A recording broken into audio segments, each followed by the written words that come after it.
we're taught not to think a lot about like death and dying and growing old, but I think about it obsessively. And I always think about the scene where I'm like, hopefully in my 90s or late 80s in the rocking chair and thinking back to things in my life and why I made certain decisions. And for me, having kids, it was always a no-brainer because I wanted visitors in that scene. You know what I mean? I wanted people that I invested in and to see like the humans that I had helped create, like to come visit me and be with me and spend time with me. And it sounds really selfish, but it's just like, I couldn't imagine being there and being there alone. That's really interesting what you just said about you think about dying obsessively. I just think about mortality. I think about how impermanent we are. And, you know, I think it is actually, they say like most of happiness is gratitude. And I think a lot of gratitude is being humble. And I think the easiest way to be humble is to really sit and think about the universe and how insignificant we are. Yeah. And so I think about that a lot, like how it's a flash in the pan and I have only so much time. And it's not morbid to me. I'm not like sad. It helps me put things into perspective and prioritize things. What about aging? Does that concern you? Do you think about aging, not just dying, but the actual aging? Is that a fear of yours? Yes, because for me, it's the like aches and pains and illness, and those are the things that scare me. So if you're like, are you afraid of turning 50 or 60? It's like, no, I don't think about it in that way. I think about like, what's my health going to be like? Because my body hurts a lot more now than it did when I was 30. You know what I mean? I have like a totally slipped disc, an L4, L5 issue. I have like just stuff, you know, that didn't exist before. So your body does start to deteriorate. So I certainly focus on therapies and things that I can do to minimize that deterioration. That's what scares me about aging. It's not being a thing. It's how do I feel? What about like looking older? I was just gonna say, and also look, right? Yeah. You don't.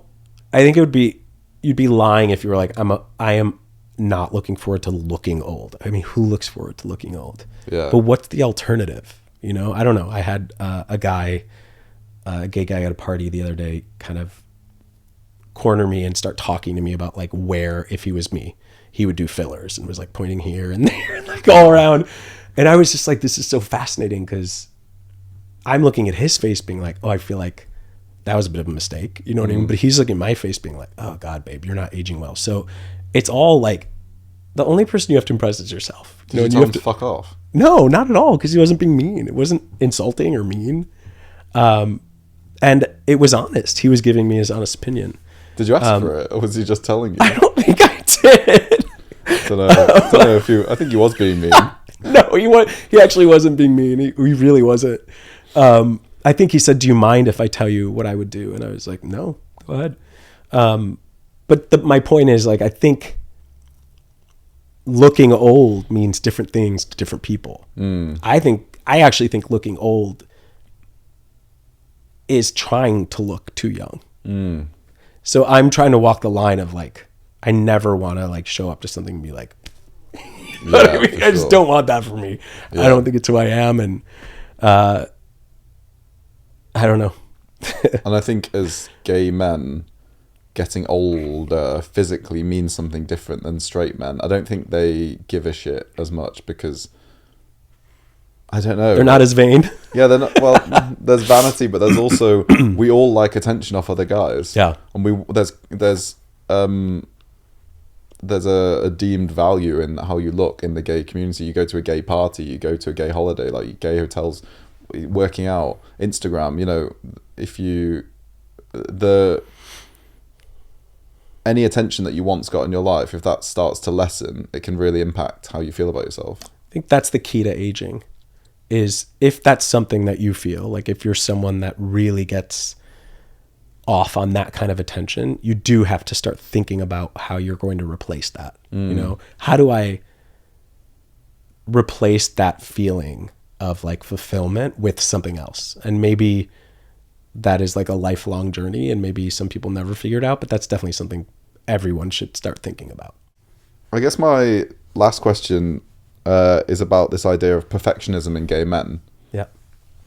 Kind of touching on what we just spoke about around how much we value potentially the way we look, and aging scares us, and being invisible in gay bars and that sort of thing. There's this notion from a book which I talk about all the time called The Velvet Rage around perfectionism in gay men, and that we seek perfectionism because we were so rejected when we were younger, that as adults now we want to have the perfect life, the perfect body, the perfect house, da da da da.